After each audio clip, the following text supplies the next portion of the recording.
You're listening to the Nourished Child Podcast, episode number 20, Helping Teen Daughters Communicate with Nicole Burgess. Communication is a life skill, yet the modes of communication are rapidly changing from face-to-face dialogue to face-to-screen chatting. Raising a good communicator is a challenge. I speak with Nicole Burgess, a licensed marriage and family therapist and creator of the Launching Your Daughter podcast, about raising daughters who are strong, assertive, and good communicators. Not an easy task. Listen in for the inside scoop on what it means to be a good communicator, how to coax teens who are giving you the silent treatment to talk, and ways to encourage open communication, including managing social media.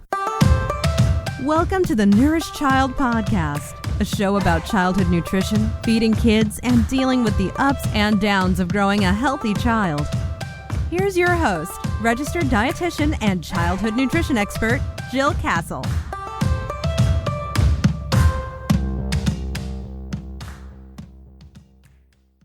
Hey you! Welcome back to the Nourished Child Podcast. I'm your host, Jill Castle. If you have listened in before, I'm so glad you're back to listen more. If this is your first time, I'm a registered dietitian nutritionist with expertise in pediatric nutrition. You can find out more about me over on my website, jillcastle.com. As the end of the year and the holidays that go with it are quickly approaching, I wanted to remind you of a couple of resources as you get your new year rolling. First, the Kids Healthy Weight Project, my online masterclass for parents who want to learn how to use food, feeding, and a healthy lifestyle to raise a child with a healthy weight and a healthy relationship with food, has some new additions. In 2017, you will be able to purchase the light version of the Kids Healthy Weight Project. Basically, it's the content for the first 4 modules and their respective PDF downloads in the premium course.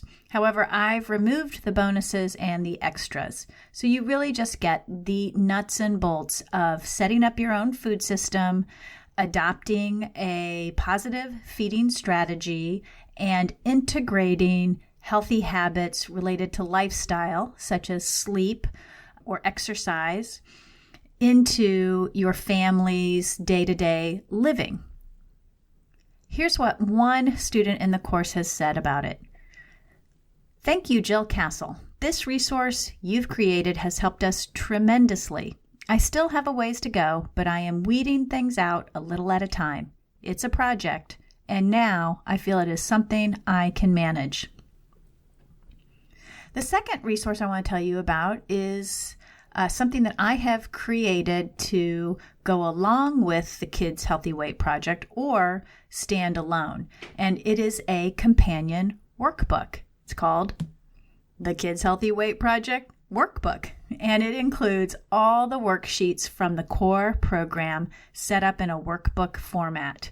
It's a great companion to the course, but as I said, it also works great as a standalone workbook. I've added a lot of dialogue and examples and background information so that all the downloads make a lot of sense.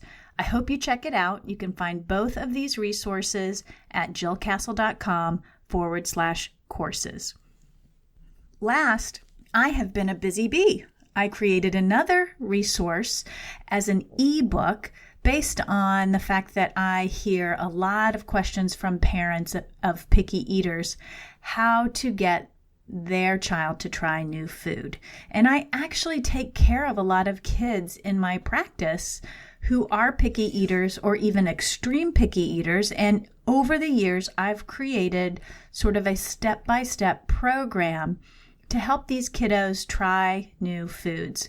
Of course, I've minimized the pressure, I've maximized the environment, and I've set up a system where kids really step by step get exposed to and try new foods. So I decided to put that in an ebook for you. I've included that step-by-step guidance and program for even the pickiest eaters. I've got handouts in that book that relate to the exact program I put my extreme picky eaters through.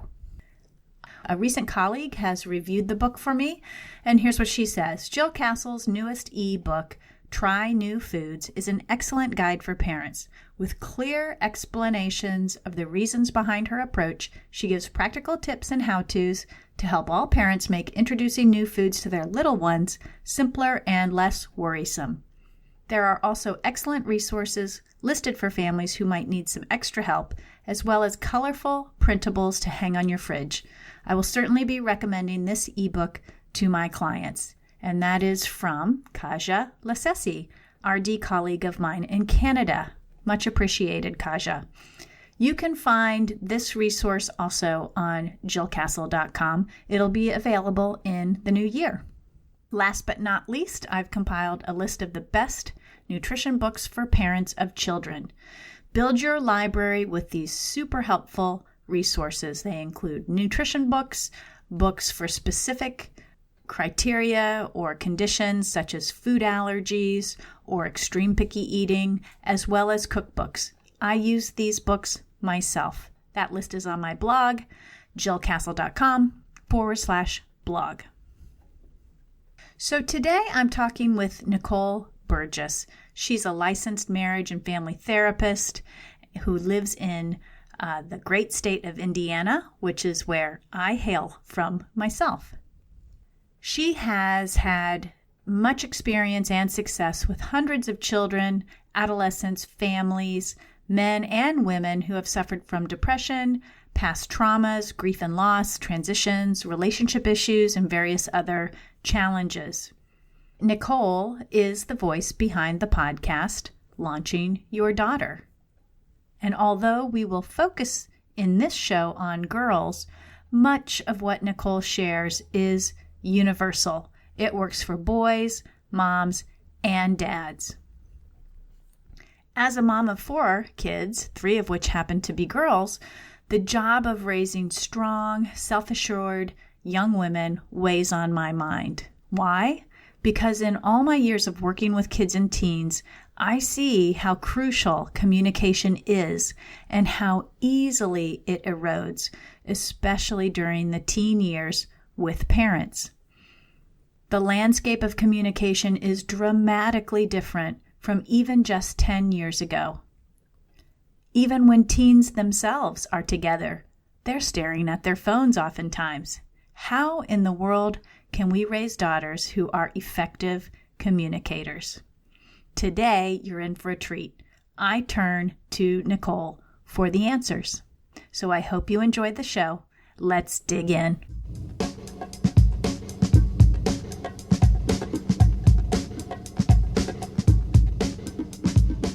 Hey, Nicole, welcome to the Nourished Child podcast. Well, hi, Jill. Thanks for having me today. I'm really glad you're here, and I'm so glad that you're going to answer some of my burning questions, because today we are talking about daughters and communicating with them. And since I have 3 of them, I'm super excited to speak with you about communications. One of the things that I have observed about my own daughters is that transition from being so closely attached to me, almost at my hip, crawling into bed with me, snuggling on the couch with me, to shifting that attachment a little bit more to my husband and away from me, and then almost to being completely attached to their friends instead of their parents. And it's such an interesting transition, I think, as a mother to witness, and I've witnessed it 3 times now because I have 3 daughters, and 2 of them are in college and 1 in high school, and they're lovely, lovely girls. But I've seen this transfer of connection and communication happen with all 3. So I guess my first question would be, since we're talking about communications, is what would you say are signs of a good communicator when we're talking about young or teenage girls? Well, that's a good question, Jill. And I think whether it's a teen girl or even an adult good communication is you're actually stopping and you're looking at the person when you're talking about them or talking to them, and you are responding versus reacting to a situation. And I know for teen girls that can sometimes, because of the way the brain is changing, sometimes that can be a little more challenging because they are in that moment. They may be feeling something very strong or intense. And so it may come across as, sometimes maybe a more kind of attacking versus they're just really frustrated about a situation. So when everybody can calm down and then speak about how they're feeling, what they're thinking about, and what it is they're needing or wanting from somebody else, that is more of the assertive communication. That's more of everybody can actually have dialogue versus reacting to certain situations. And so what is it that really holds girls back from communicating those feelings, from being assertive rather than being aggressive, for example? I think a lot of times when it comes to like their parents, there's a fear that they're going to make their parent mad or that they're going to make them sad. So a lot of times that really holds them back. So if they disagree with something mom or dad has said or done, they're like, oh no, if I say that to them, they're going to get really mad at me. And there's typically no evidence that they have done that in the past. And so we really start to challenge and work through kind of the thought process that goes along with it to say, well, okay, where's the proof in that? So that's a lot of it, is more of the fear of something that may or may not happen, even though there's no actual evidence that backs that up. Interesting. Yeah. So really sort of questioning where the history is that they think that their parent might be mad or sad. And yeah, I've actually heard that with my own daughters before. I didn't want to tell you because I thought you'd be mad. And they don't want to disappoint, right? Sure. I mean, they really, truly don't want to disappoint their parent. And so they're striving so much to, sometimes it's kind of to the other extreme, right? To be perfect. And as you and I know, we can't be perfect as human beings. We're not capable of it. So it's being able to allow them to understand that maybe mom and dad will be frustrated or mad or sad about whatever it is they want to share with them, but it doesn't mean that they love them less. It just means each person has their own emotion and they get to feel that emotion whoever they are. Right. Now, do you think, society and girls and communication, and now with, a woman running for president, there's a whole bunch of issues that are sort of brought to the forefront when we're talking about girls and launching them. And you have such a wonderful podcast, Launching Your Daughter, which really, I'm sure, digs into so many of these issues. But does society contribute to girls being, held back with communicating their feelings or their needs or their emotions, do you think? Oh, yeah. I was shaking my head as you were saying that. I was like, oh, that's right. She can't see that. So, yes, I definitely think so. There's still quite a bit of our societal message that girls need to be polite at all costs.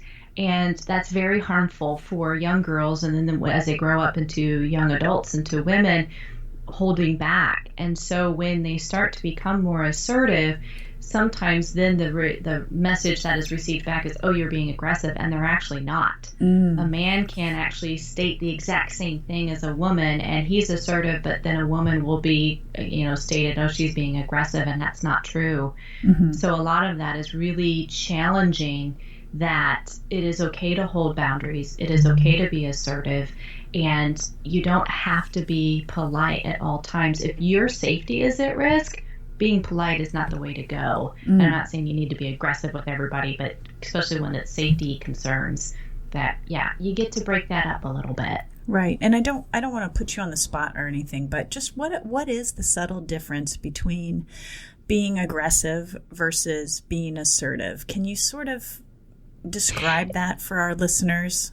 Yeah, so aggressive behavior is you're actually trying to intimidate somebody else. There may be even an element of power and control over somebody. So a lot of times people recognize if somebody is yelling at you or calling you names, putting you down, really dismissing your character, that is more of aggressive behavior. Making sarcastic remarks, joking about certain, whether it's gender or belief systems or race, that's all considered aggressive communication. It's not respecting the other person's boundary or them as a human being. Whereas assertive communication is you're speaking more from yourself. You're using the I statements and you're naming your emotion based upon how you have perceived the other person's behavior, how it has impacted you, and then being able to share with the other person what it is you may want or need from them, if anything, to help repair that break in that moment or in that relationship, or how you want to deepen the relationship. So I statements are very important, and I suppose that helping our daughters understand how to speak from that framework is a key to helping them become good communicators. Yes, absolutely. Because when they know themselves more, right, when they know their thoughts, when they know their emotions, they're able to clearly speak from that place to the other people, to whoever's in their life. Such an important thing to teach.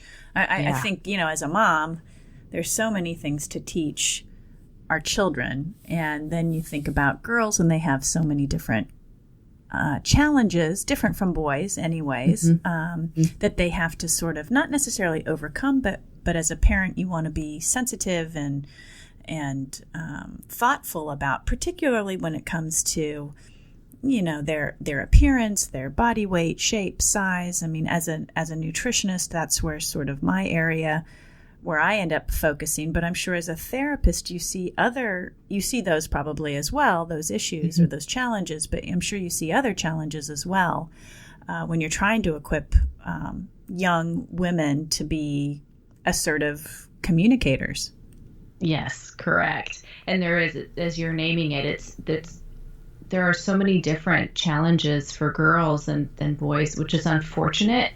And at the same time, it's like, this is where we are. And things are slowly beginning to shift and to change, but there's still raising that awareness within our society, within your own community, and within your own family of how to be assertive, how to set limits or boundaries with others, and that it's okay to have that. Yeah, definitely.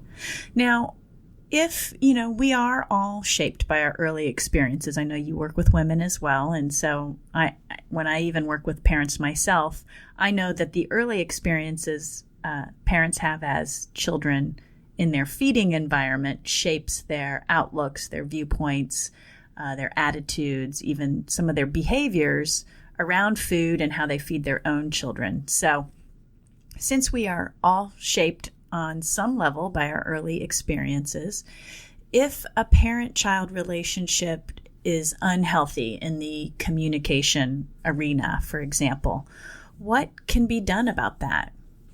I think the first thing is, I'd like to start it more with the adults. If they recognize that there's an issue, that they can either seek treatment. Sometimes it's coming into therapy. Sometimes it's asking maybe another adult that they have a good relationship with. It's like, here's what I struggle with. And for teen girls, again, whether it's therapy or having a mentor and being able to say, hey, here's my struggles, having the awareness and beginning to acknowledge that there's an issue is the first step in being able to work through that. And then for both the parent and the teen girl to come back and just try to say, Mom, I'm really having a hard time talking about this, and I hate how we're fighting all the time, and I would love to be able to do it differently, or vice versa, the parent being able to say that to their daughter. That right there is a huge leap towards something more healthy and more empowering for both.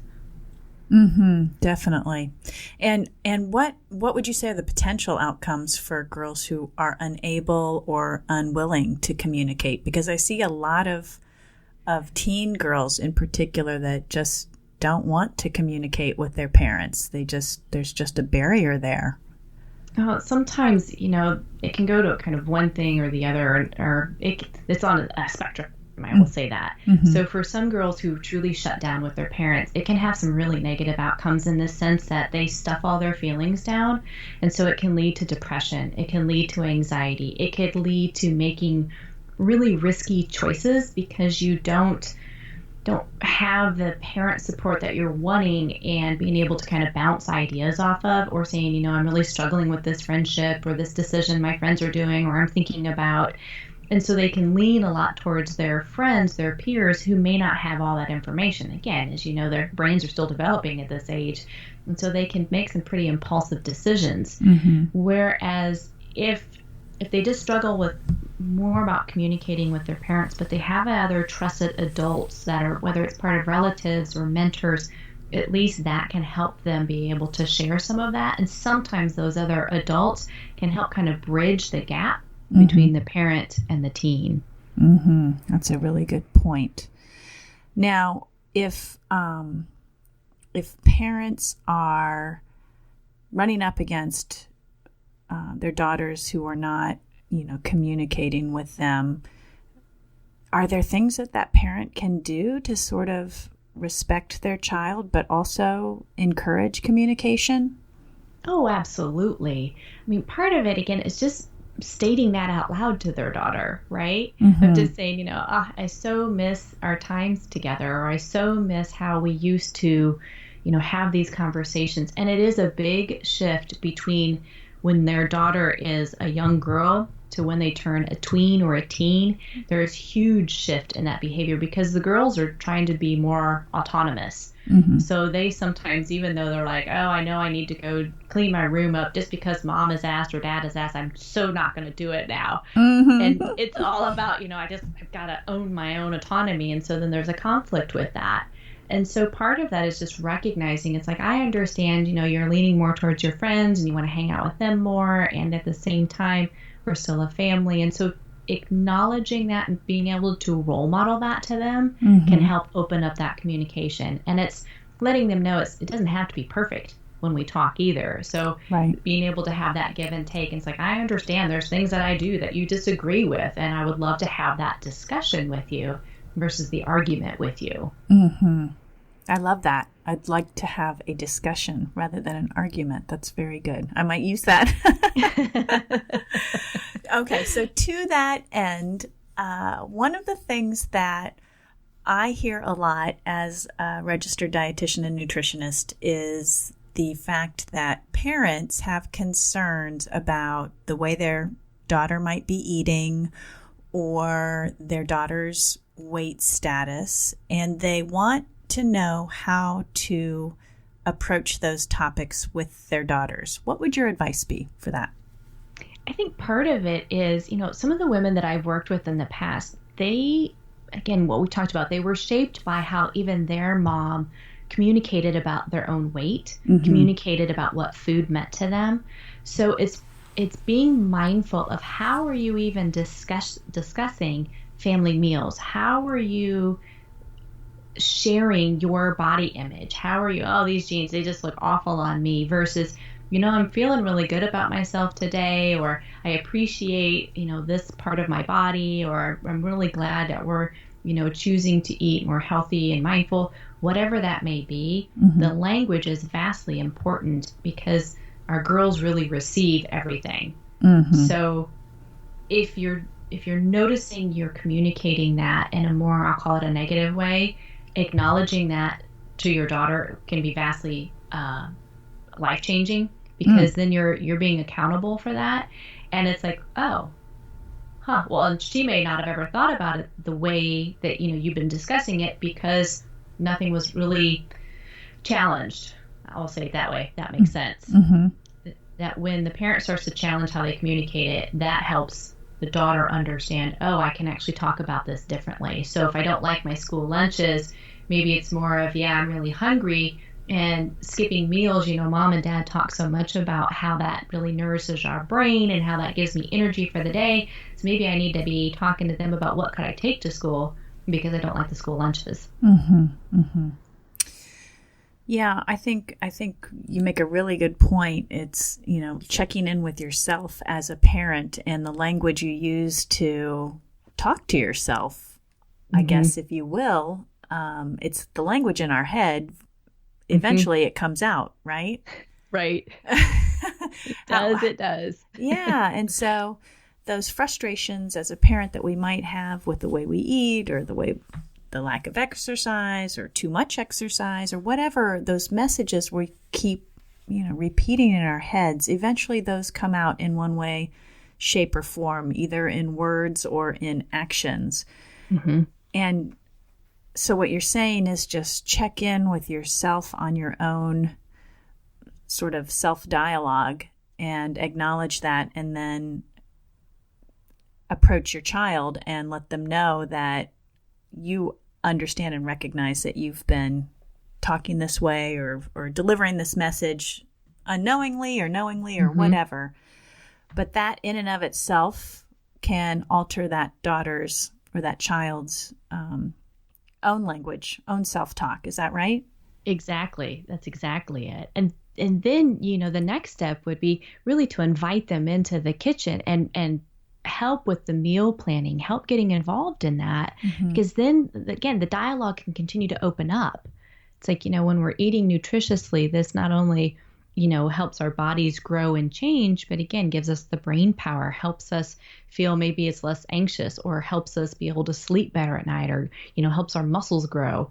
All of those sort of things versus that restrictive type of, language that sometimes can happen in families of, I'll just say that. Yeah. Right. Well, and I think on the other side of it too there's this whole idea that moms are perfect and their daughters think they're absolutely perfect. And so the flip side is, sharing that, I don't really like vegetables, but I'm eating them because I know that I need to be a great role model for you. Or I really love sweets and sometimes I have a really hard time handling myself around them. Or, I think that the other side of the coin is that moms oftentimes are, and I myself too, I'm guilty as well, that we're trying to portray this perfect role model of I eat healthy, I exercise, I like all foods. I'm always positive about myself. And the truth is that, we're not always perfect and positive. So there's that other side. And how much of that do you share, and what's healthy of that to share? And I don't know. What do you think about that? Well, I think you've hit great points, because there's this perceived pressure that moms do have to be perfect. And it's like, first and foremost, you're human. And second, you're a woman, and you're not going to be perfect. Nobody on this planet is. So when you start to recognize those things, again, being able just to share some of that, you don't have to go into great detail of like, it was because of X, Y, and Z, but it's more of like, I'm starting to recognize that I don't like cooked carrots, and I'm putting on this brave face like I have to eat cooked carrots, and but I like raw carrots, so that's okay.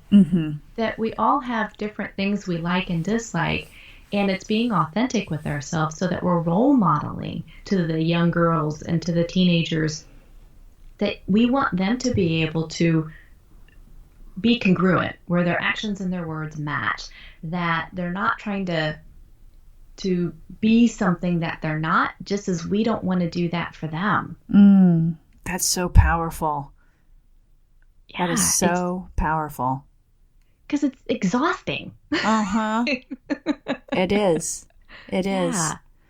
I think that, I'm thinking back when I, as a blogger, I've been doing it for about 7 years, and I've been reflecting a lot about it and looking back on those early posts where it was like, the perfect expert and this is how you do things, and then more recently the posts are more it's not always perfect, and I had a kid who was anemic when she was 18 months old. That's not a perfect dietitian situation. And I think that authenticity, that ability to just recognize that it's a journey, and you make mistakes along the way, that we're all sort of evolving over time. And even as a parent raising daughters, it is not easy to raise strong, thoughtful, caring, assertive daughters. You mentioned congruency. Assertiveness and strength doesn't always line up with being caring and thoughtful. It can, but it doesn't always in our society match up. Right. And I think, what you're talking about too, it's when parents really I mean, everybody is trying to do the best that they can with the skills that they have. And when you start to recognize, hey, wait a minute, I actually have some imperfections, that is really powerful, because when we give ourselves grace, that can help then transfer that also onto our children. For those that are, whether it's your own kids or you're mentoring, it's letting them know that there is no perfection, that you really are learning, and life is a journey, and it's embracing all the ups and downs that come with it, and doing it in a way that you're not expecting things to always be easy, because it's not. And yeah, when we can give ourselves permission to just to recognize, it's like, wow, so I'm learning some things. You know what I said 2 years ago about, you have to eat all your vegetables on your plate? I'm kind of modifying that now, where it's more of, let's talk about what vegetables you do like, and let's start to make that, versus we're all like, oh, I hate green beans, or I hate this, and yeah, forcing your way into something that's not there. And as a parent, I mean, you've got it that parenting is a difficult job, and it's a full-time job. And until your daughters, are more of a young adult, there's still so much that they're looking towards a parent a lot of times too, whether you know that or not. They really do look back and watch kind of what parents are doing and what they are saying. And when they recognize that, my parents are human too, and that sometimes they make mistakes, that's the beauty of it, because then they can embrace that too, going, I know I'm not going to be perfect. I know I'm going to make mistakes, but I know I can do a take two, or I can be accountable for that and keep moving forward in it. It's really freeing on a lot of levels. Okay, so communication as a family. I know that in the past we talked a little bit about family meetings, and I actually told one of my daughters this morning, I said, Daddy and I want to sit down and have a family meeting with you. And I could just see the hairs on the back of her neck go straight up to the ceiling. And she's like, what's it about? And I said, well, it's about a lot of things, actually. And she's like, well, I don't know if I have any time this week. I said, well, the only thing I ask is that you make time this week. I don't care when, but it's got to be when Daddy and I are available and you're available. So you let us know when that can happen. But I thought about it. I'm like, oh, great. I'm talking to Nicole today about communication and family meal times and family meetings. And are family meetings helpful, or are they unhelpful? And in what context are they helpful? And in what context are they not helpful? I personally think that family meetings are extremely helpful, because it gives the chance that every family member can have the ability to actually run the meeting. And family meetings are not about just complaining about everything. It's about saying, hey, here, I've got an issue with this, whatever that specific thing is, and then coming up with solutions for it. I also think parents really, I advocate for these family meetings, because parents take on so much of the responsibility, like, wow, I've got to make sure all conflicts are resolved, that all chores are done this way. And I'm like, why? Why aren't you asking your kids to get involved a little more about it, so that you can talk about what's working, what's not, and they can as well? Because you're trying to show them leadership skills and teach them leadership skills, and then conflict resolution skills. All of that can be done within a family meeting. And it's also the opportunity for everybody to be heard. And you're also then showing that you can have empathy, still hold people accountable for things. And at the same time, everybody gets a voice in it. So if we do a family meeting with one child, meaning two parents, one child, is that a bad thing, or is that... No. That's okay? No. Yeah, absolutely. And then if you and your husband decide to continue this, let your daughter know that, to say, hey, we want to make sure that you also, if there's something that we're doing or that's not working here at the house or in life, we want this to be a time for you to be able to bring that up with us. So, write down those things, and then let's meet. And if you don't meet weekly, fine and dandy. If it's once a month, whatever works for your family, that way she knows that she does have a true space, a dedicated time and space for her voice to be heard and for solutions to be talked about. If she's like, I am really struggling with, what to do with a school friend, or how to manage my homework time along with all the extracurricular activities that I do, and I just don't know how to balance this anymore. I kind of lost my ability to do it. Then you guys can do some brainstorming. And that's what I've always sort of thought of a family meeting, sort of being like, it's here's what's going great, and here's what's not going so great. What do you guys think we should do about this? I mean, that's sort of the context in what we how we tend to do it. And, but it's also sort of a great time, I find, to just say, hey, here, you're a senior in high school. What are your dreams? What are your hopes? What do you want to see happen? What are you afraid of? Just sort of these.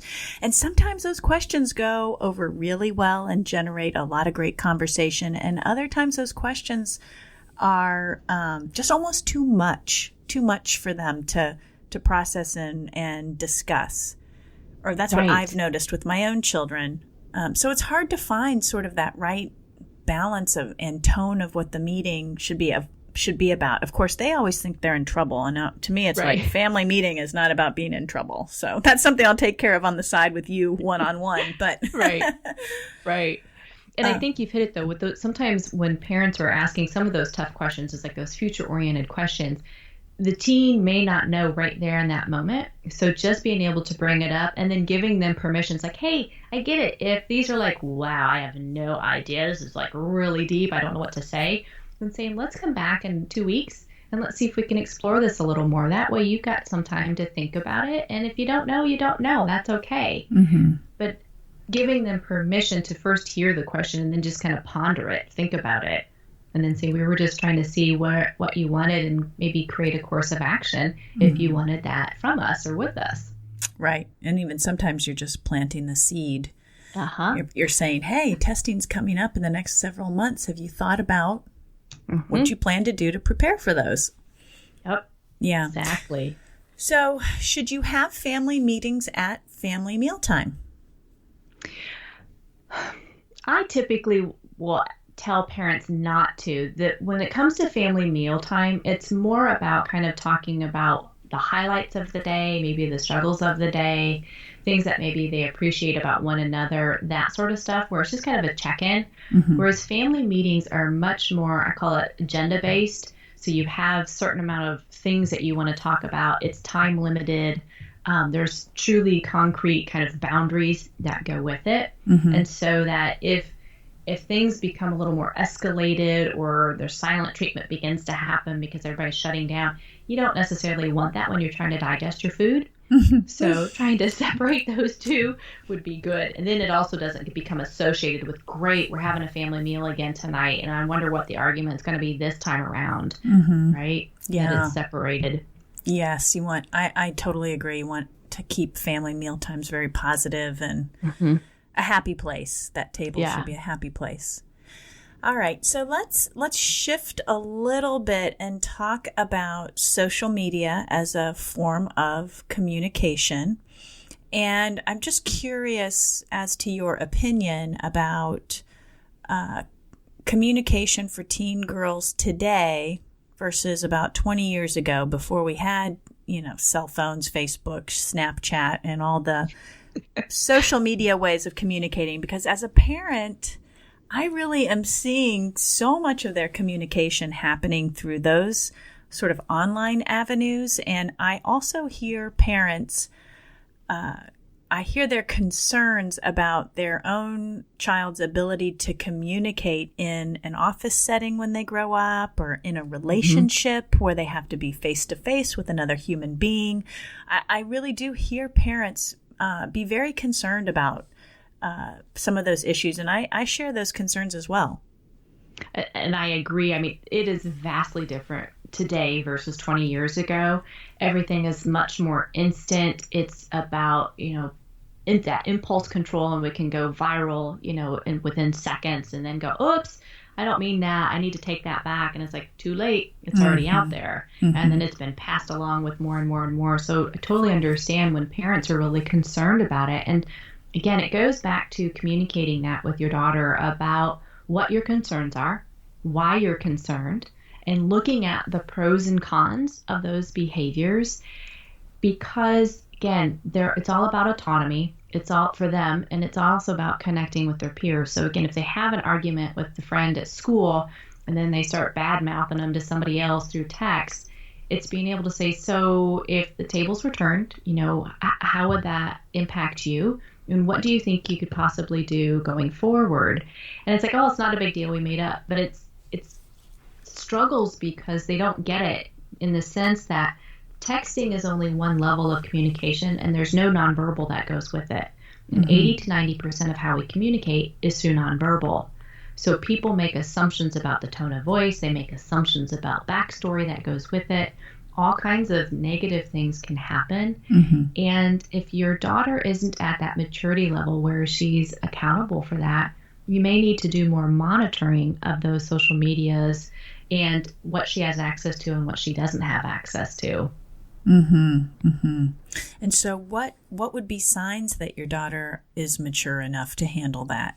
How would you even know that? I think some of it is if she's talking to you about conflicts that she's having with others, that to me is showing signs of maturity, because she's being able to articulate it. Or let's say, her friend Sarah is making negative comments at her at school, and she's like, I told her that was hurtful, and I've told other people about it, and she's still doing it. I don't understand. I don't know what to do differently. That's a sign of maturity. Versus a girl who's, well, so-and-so likes, this person now, and I just don't think that's right. And it becomes a reactive, because if you're doubting the maturity of it and you're monitoring those social media pieces up, you're going to see that information go back and forth. You're going to hear from other parents and or sometimes other friends of your daughters that, hey, they're saying this or they're texting this, and I'm a little concerned about it. So that's, again, where that communication can happen. And so in terms of monitoring your child's social media, do you feel that parents should be friends with their daughters on social media, or should there be other ways of monitoring social media? I think there's nothing wrong with being friends, because, again, you're being very upfront with them. I'm wanting to be friends with you on social media to make sure that, one, you are managing things okay, and that you're also not receiving negative stuff that's coming towards you or inappropriate things coming your way. And if that's so, then we're going to have to talk about some limitations with that. The other thing is, if you try to do it kind of behind her back, that can really impact the trust level between the two of you. So I don't recommend that to parents, because it's like, well, I'm monitoring, they don't know about it. It's like, okay, that can kind of come back and bite you. And it typically does. So when you're upfront about why you're doing what you're doing, that can help with that. And they may not like it. And at the same time, it's like, for now, this is why I'm doing this. It doesn't mean it's going to be forever, or that you're doing it every minute of the day either. If you're doing that, then maybe she should not have social media at this point in time, if she's really mistreating it, I guess. Well, it's interesting you say, it erodes the trust. I feel the same way about, sneaking vegetables into smoothies and not telling your child. It ultimately can erode that trust, and that in the long run is not a good thing. And transparency is always, I think, the best way to go. But what I see happening, and maybe, again, this is my part of the country and the fact that my daughters are older and I hear stuff about them, their friends, or what have you. And I also just notice it from, being an online communicator and working with a variety of people. And you can honestly just, if you're even on Facebook, you can see all this stuff happening. But one of the things that parents will tell me is that they're friends with their daughter on social media, but they find out that their daughter or their son has a different account, a secret account. What do you do about that? I hear that a lot. And that's like, just like gets you. Then there's no perfect answer for that, but it's being able to talk to them about it. That, hey, again, Sally, when you are breaking the family rules that we've talked about and agreed upon, that makes my trust level with you go down. And again, it's talking about how that impacts just your relationship, how that impacts her ability to be able to kind of earn some privileges within the family. And there's a concern with that. So again, just having the dialogue can be vastly, important and help her gain an understanding of like, oh, yeah, I guess if they did that with me all the time, that would, it wouldn't feel so good. Right. Well, Nicole, communication with your children is so very, very important, particularly with our daughters. And I really appreciate all the knowledge that you've shared and definitely food for thought when it comes to communicating at family meal times, family meetings, positive communication, and cultivating that assertive young woman that we all, most of us anyways, want our daughters to grow up to be.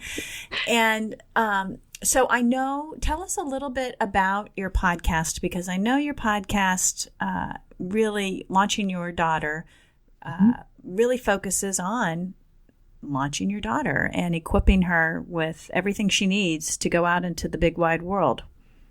Yeah, the goal of the podcast really is to help support, parents and caregivers of both teen and tween girls. And it's not only about kind of the mental health issues, because I'm a licensed marriage and family therapist, but it's truly about the skills that she needs, whether it's, trying to create a budget so she can manage her finances, to, I'm hoping to get a female mechanic on so she understands how to do car maintenance or what she needs to look for in that. So it's a wide variety of different topics and different experts and professionals that are on to help support the family and then her as she goes from high school, young age into the young adult, so that she has the skills that she needs. So where can my listeners find your podcast and find you in general? Well, they can go out to whether it's iTunes or I think it's Android users now, right? It's called Launching Your Daughter. And they can also go under the website www.launchingyourdaughter.com. It's all one word. And that'll take them onto my website where they can listen to the podcast there as well. Awesome. Well, Nicole, it has been so great to have you on the show. I really appreciate you coming on, and it's always fun to speak with you about all of these. We could talk about a whole bunch of other things as well, but I thought it would be fun today to really hone in on communication, because I really do feel like it sets that foundation for healthy eating and communication around, any kind of struggles young women are experiencing with nutrition in general. And so it really is a fundamental skill to help our daughters learn and develop. So I'm super, super happy and appreciative that you took the time today to be on The Nourished Child. Well, thank you so much for having me on, Jill. And I totally agree. It's when we have that basic communication, it really does help everything. And having a good relationship with food and nutrition is vastly important for our young women. Absolutely. I couldn't agree more. Thanks, Nicole. Thanks, Jill.